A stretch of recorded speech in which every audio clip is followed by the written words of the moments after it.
Dear viewers, জন্মদিনে কি করার কথা ছিল, আমরা কি করি? এই যে জন্মদিনে আমরা এরকম কেক খাই, রাত্রেবেলা গিয়া পেট ভরে ঝোলা ভরে ফাস্ট ফুড, জাঙ্ক ফুড বা আমরা চাইনিজ খাই, বা বাসায় খেলেও অনেক গরুর মাংস, প্রচুর রিচ খাবার খাই। তাতে কি হয় জানেন? যে আপনার 1 বছর পর জন্মদিন এসে আপনার রক্তনালীতে খারাপ কোলেস্টেরল জন্মে, আপনার লিভারে চর্বি জমবে, আপনার কোলেস্টেরল লেভেলটা যদি খারাপ হয়, যে এখন ব্রেন স্ট্রোক করার, হার্ট অ্যাটাক করার চান্স বাড়বে।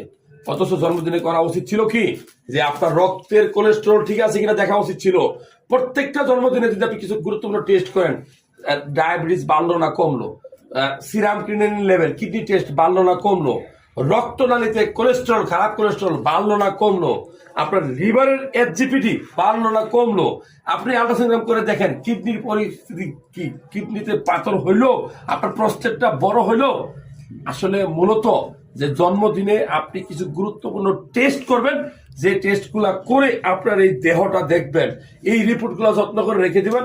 আবার যদি আল্লাহ বাঁচায় রাখে পরের বছর গিয়ে আপনি আবার টেস্ট করবেন, এই দুইটা কম্পেয়ার করবেন। গত 5 বছর 10 বছর কম্পেয়ার করলে আপনার সম্পর্কে আপনার ধারণা চলে আসবে। যাই হোক, নতুন একটা আইডিয়া দিলাম, জন্মদিনে কেক কাট আর যাই করেন, এই রিপোর্টগুলা নিজের একবার করে অন্তত নিজেকে যাচাই করবেন কেমন আছেন, আপনার গত বছরটা কেমন গেল।